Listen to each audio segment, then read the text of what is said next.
Good morning, good evening, all over the world. I have the honor to introduce the two ladies who will present today. And I will start with Patrice. I know you since a long time now. And I remember when we met first time in the first Caregivers conference in Herne. And afterwards, I remember once you talked about skin picking and rectal picking in a conference, in a workshop in Wilpart-Kreuth and also in Orlando. And that was really very helpful, I think, for a lot of people. And therefore, yes, I'm really happy you present today together with your colleague, Brittni. And I never met Brittni before in person, but I know she was already on echo every time, but very quiet. I think this will change today now. And Brittni is the director of, oh, help me, please. Director of Program Marketing and Admissions. Oh, yes, it's a long title. The longest title. Yeah, a long title. And I think, yes, you have a lot of experience with Prader-Willi syndrome since 10 years now, I think. Yes. And we are really looking forward to your presentation. It's your turn now. Thank you. Okay, so let's jump right in. We are going to be talking today about behaviors, some of the skill sets that we need to work on with people with PWS, and of course, some strategies to help with that. So we know that people with PWS by nature are rule followers. We also know that they bond very tightly with their families, with their caregivers. So then why do we see these unwanted behaviors, right? You would think that these are people who want to follow the rules, who want to do what's right. Well, here's what it is. We make a lot of assumptions that people with PWS have the same skill sets that we do, right? So we use a number of different skill sets to be successful at work, in our relationships, in the community. And people with PWS are not coming with the same skill sets. So we're going to talk about 3 of those things and hopefully some ways that we can help. The first being executive functioning disorder. Now, executive functioning disorder is a series of skills that allows us to plan, to focus, to be organized, to set goals, to be flexible, to regulate our emotions. It was literally named after the skill sets that someone would need to be an executive at work. That's how it got its name. So all of those things go into executive functioning disorder. Everything that I just listed is a struggle for someone with executive functioning disorder. So what do we do about that? Understand that when you are working with a person with PWS, it's not possible for them to take an abstract concept like a project. So if you tell someone with PWS to go to their room and clean it, right? Go clean your room. Someone with executive functioning disorder doesn't have the ability to know how to start that project, how to do what needs to be done in the middle of that project, and how to end that project. So we are asking them to do something that literally their brain does not know how to do. They can't compartmentalize the steps that need to be taken to finish a task. So understand that when you're working with somebody, especially if in the past they've been able to do something like take a shower without any prompts, and then suddenly you're working with the same person and they're not able to do that, or they're not doing that successfully, we may assume that this is non-compliance or them being manipulative or just refusing to do something, when more likely they're having issues, additional stressors, they're anxious about something, they're distracted by something, and that affects your executive functioning skills.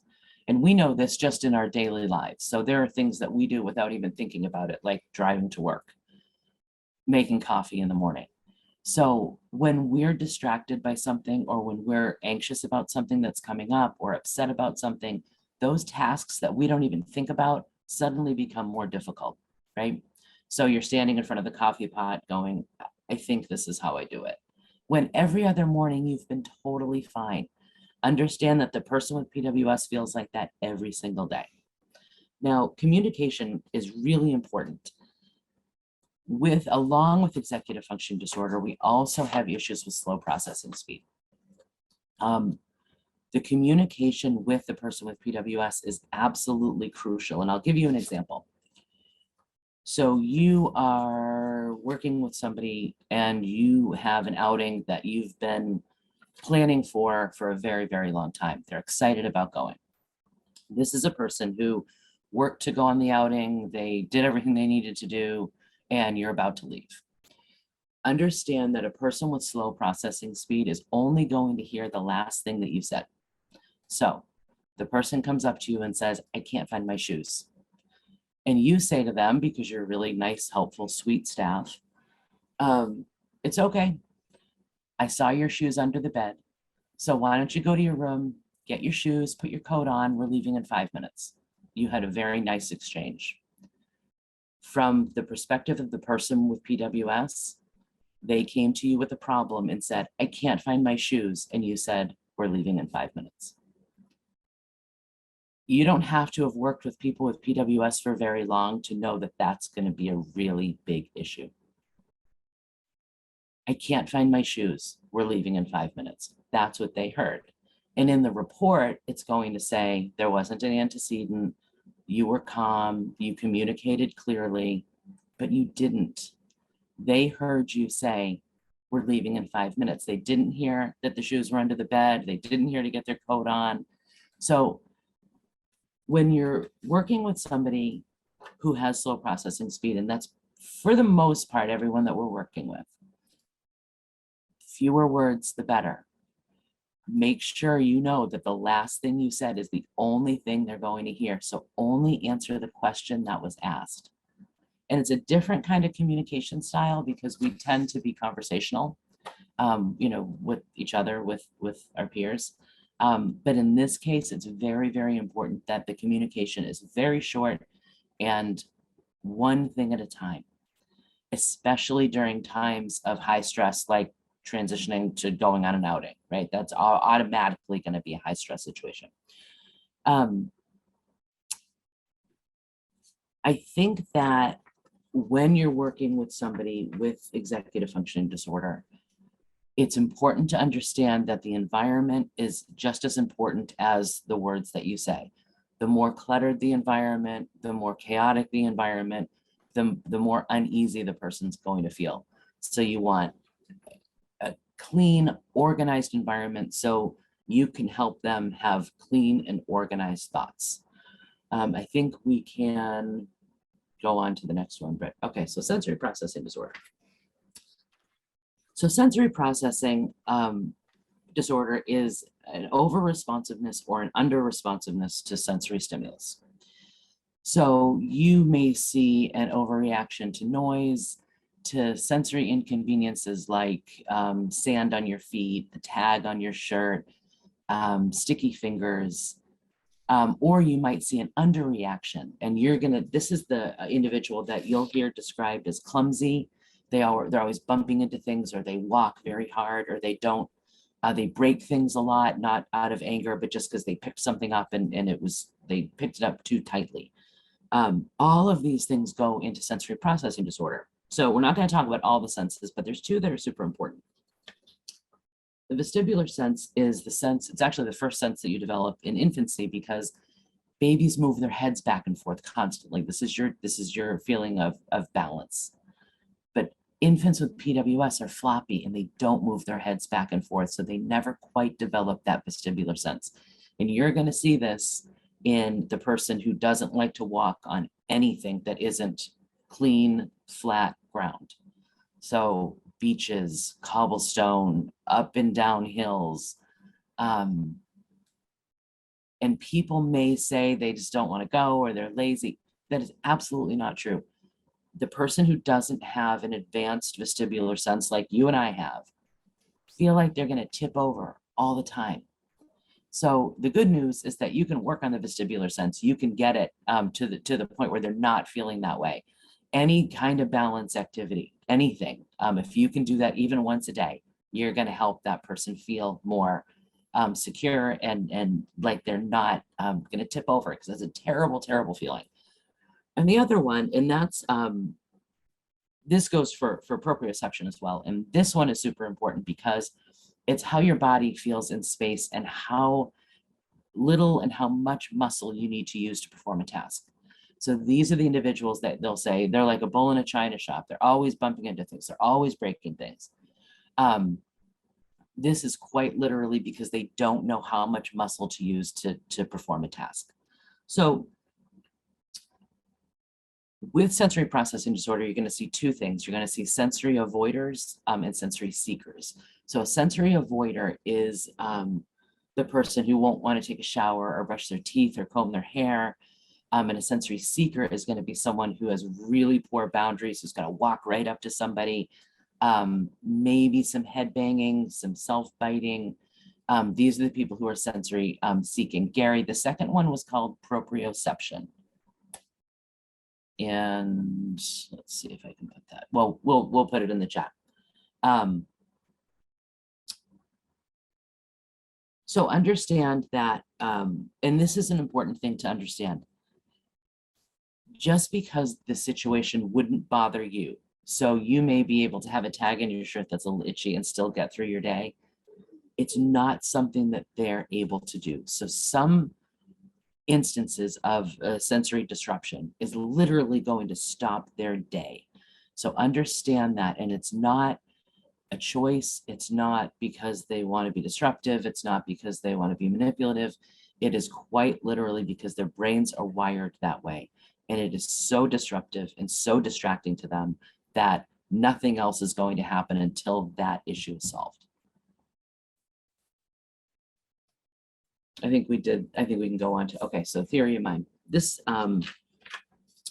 is something that is so important when you're working with somebody and trying to understand the struggles that they have in relationships. So theory of mind is a developmental stage that happens, usually starts around 18 months and continues to develop until age 4 or 5, and then we develop it more throughout our lifetime.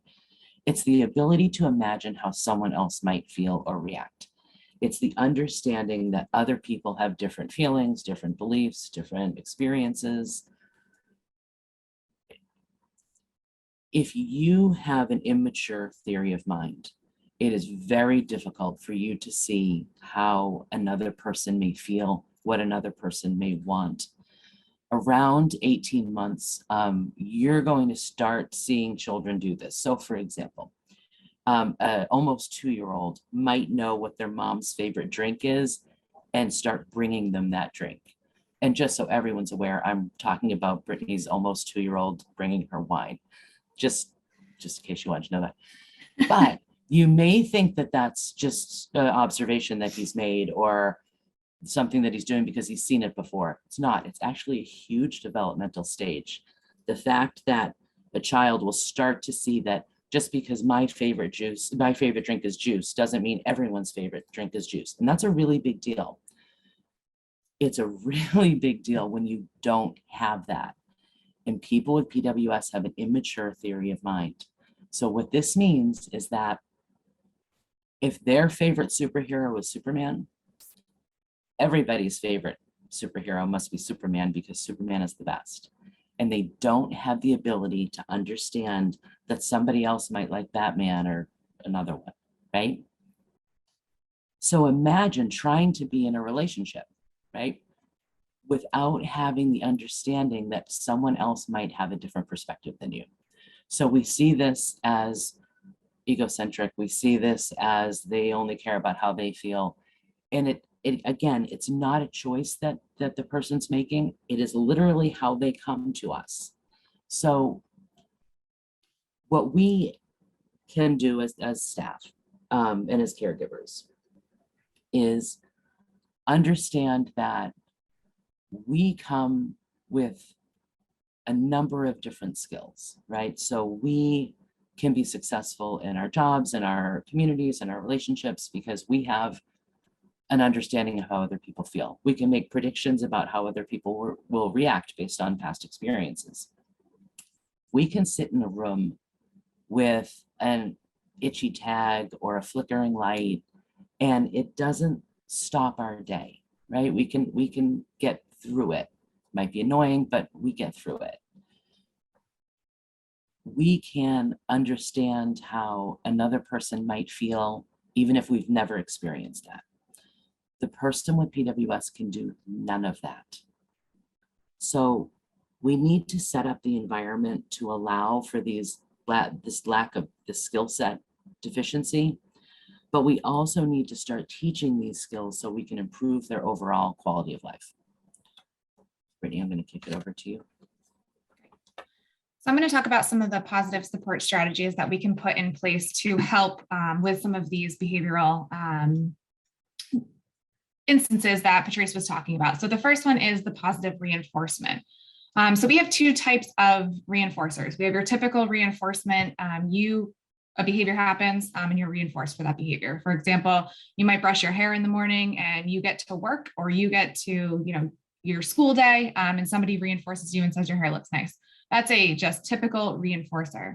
Another reinforcer is that social reinforcement. So you might have a toddler who is sitting in a laundry basket. Mom and dad laugh at that. That toddler is being socially reinforced for that behavior that they're doing. So that's so important, because that social reinforcement that we just do on a daily basis, we want to make sure for our individuals with PWS that social reinforcement is a positive. They're always watching. So anything that we're doing, they are always constantly watching us. So those positive reinforcements are so essential, whether it's that social reinforcement piece of it, or again, just your typical, reinforcer for the behavior that's occurring. It's important that we have clear expectations. As Patrice mentioned earlier, the processing speed is extremely low. So simple directions, 1 step, 2-step max, and in getting to that 2 steps would be a challenge. So starting very small, starting with that 1 step for your direction. Like Patrice said, get your shoes, get your coat, we're leaving in 5 minutes. They're only hearing that piece of we're leaving in 5 minutes. They've already lost we need our shoes, we need our coat, we need to get ready for our day. Individuals with PWS also need a clear schedule. They need a clear routine. Same time, same day, same place. If you kind of remember that motto, that's our individual. They need to know that everything's going to happen at its time, the same day, and in its place. Things that do work are timers. Time is super challenging. The concept of time is extremely challenging. So expectation is they go shower in 5 minutes. There's their direction. Let's set a timer so that when that timer goes off, they know that 5 minutes is up and it's time for them to go shower. We always hear the term actions speak louder than words. I think when we're thinking of our individuals, we really want to think of the term visuals speak louder than words. You want to use both verbal and visuals for our individuals. So again, that timer is just a prime example of being that visual for them. So they know it's 5 minutes, but as soon as that timer goes off, then they're aware that, it's time for them to move on to the next task. And modeling behavior is so important. It goes along with that positive reinforcement. It goes along with that social reinforcement. Saying please and thank you. It's a simple thing that we all know to do. But an individual with PWS, they're watching you. And if you're saying please, if you're saying thank you, acknowledge that with that positive reinforcement. Hey, I noticed you said thank you to Patrice today. That was really awesome. Or I know you noticed you said please when you asked for your Game Boy today. Modeling that behavior is so important. They'll copy bad habits, and they'll also copy really good habits. So encouraging things like exercise. If you're out there and you're walking every single day, they're going to realize that, and that's going to be a positive behavior that they're modeling and a positive habit. Same with the healthy eating. If you're eating, healthy for all of your meals, they're going to notice that, and they're going to want to eat healthy as well. Consistency. Consistency is key, although it can be extremely challenging in so many situations. When you just need to get out the door in 5 minutes, it's get your shoes, get your coat, we're leaving in 5 minutes. But it's being consistent about remembering that their processing speed is much lower and they're only hearing that 5 minutes. And when you have 5 minutes, that seems like no time. And so they're already anxious knowing that there's tasks that need to get done, but they only have that 5 minutes. Consistency helps the child or the individual feel safe. It helps all of us feel safe when things are consistent and things are flowing. You want to identify and find one thing that you want to be part of your routine every single day. And start there. Start from the beginning. Start there to begin to build that consistency into their routine. It just needs to start with one thing. And if they see that one thing is consistent throughout their day, then that's going to help navigate kind of a better routine and a better schedule for them. Alternatives to no. So this is one of my favorite. It's extremely hard to do when, somebody says, can I have M&Ms for lunch today? No. Okay, well, how can we say that in a different way? Can we go to the park today? No, we can't go to the park because you have school today, or you have, work today. And you just want to say, no, we can't go to the park. The easy answer would be that, we can't go to the park, X, Y, and Z has to happen today. But a creative way to say that would be, we're going to get ready for the day, but we can try and fit it in at some point. So that you might be able to go to the park at some point this week. So by saying that, you're not lying. You are going to make it to the park at some point. You're also not saying no in the moment, but you're giving them that opportunity to say, it can't happen right now, but maybe eventually we can get there. Another one, I want to talk to mom. That's it. I want to talk to my mom. The easy answer is, oh, you can't talk to mom right now. We need to be working on our math problems. The creative answer would be, mom's not available right now, but we can definitely fill her in on the conversation we're having, so that they are reassured that mom's going to understand whatever conversation you might be having with them. But in the moment, the expectation is that they're speaking with the individual that they're speaking with. Creative earning opportunities. So another one, obviously no food rewards at all. So we have to find creative ways to allow our individuals to earn or to be rewarded for things. Some things that have worked for us in the past are meter earning. So they kind of earn, as a meter, and you fill it in, whether it's with markers or something along those lines. Once they get to the top of the meter, they've earned their movie outing, or they've earned their arcade outing, or whatever it might be. Getting creative and finding strengths, interests, and building a reward system around that. We've had students who earn specific coloring pages. Superman is their favorite and should be everybody else's favorite superhero. And we're gonna print out every Superman coloring page that we can find, and they're going to be earning those pages. Figurines, they might love Disney. Buy a pack of the tiny little Disney figurines, and as soon as they're on task, they're doing what they need to be doing, they earn that figurine. One of my favorites is when I was teaching in the classroom, I had a student who loved monsters. Anything monsters, would come up with monsters I've never heard of, nobody's probably ever heard of, and we created monster cards for him. So his goal was to reduce picking. So if he made it through one class period without picking, he would be rewarded with a monster card that was just a laminated card that we had printed. If he earned 5 monster cards in his day, then he could earn a picture to be printed to be hung up in his bedroom. So it sounds simple in the moment, but to him, it was extremely rewarding. He loved these monster cards. He collected them, and his whole room ended up being filled with these monster pictures. So it's really about finding those creative avenues and those creative ways to reward them for their positive behaviors. Patrice talked a little bit about this as well, but creating an organized environment for success. A chaotic environment just creates anxiety. I think Patrice said clean environment, clean thoughts. Just like us, at home, if things are cluttered, your thoughts aren't there, you're thinking of everything else that needs to be cleaned up around you.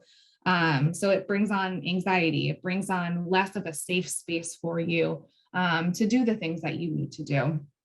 Making sure that, consistency, again, with the schedules, starting with the expectations that everything has a place, everything has a home, finding those homes and creating that organized environment for them. And the last piece is just a safe place and a safe way to escape. It's so important for our individuals to feel like they have a place to go. If they're upset, if they just need a minute, if they don't want to participate, they're on sensory overload of the thousands of things that are, they're being asked to do in a 5-minute span. They need a place that they can kind of escape to. But we know that it needs to also be a safe place. So examples could be going for a walk outside, walk around the house 3 times and then come back in. A sensory room, having some room devoted, or a piece of a room, a corner of a room devoted to being a sensory space for them with sensory skill tools that they enjoy, that can be kind of brought into that space. Having a safe spot. Sometimes that safe spot might be the pond at the end of the road. They know that that's their spot and they can kind of go down there and just relax and get those thoughts out. One example that Patrice shared with me is one family actually bought a really rundown RV. It didn't work. They parked it in their backyard and they created this RV to be the sensory space. So when the individual was upset or anxious, they could go in there, they could rip things off the walls, they could bang the walls, they could, utilize their sensory tools in there. So that was their space, so that they weren't destroying their house, but they were able to go to a separate spot and have that sensory piece that they needed. So I think the moral of this is that we need positive support strategies for our individuals to be successful. Initially, it can be extremely challenging to identify and create some of these positive strategies, the consistency, modeling behavior, because we all know when we're in a rush, we just want to get things done. We don't want to sit here and be a teacher sometimes, but we have to kind of put that teacher brain on in order to ensure that they're successful. Ultimately, it will lead to a success of individuals in a very well-run home where they understand the expectations. And that's the key, is that consistency and understanding of expectations.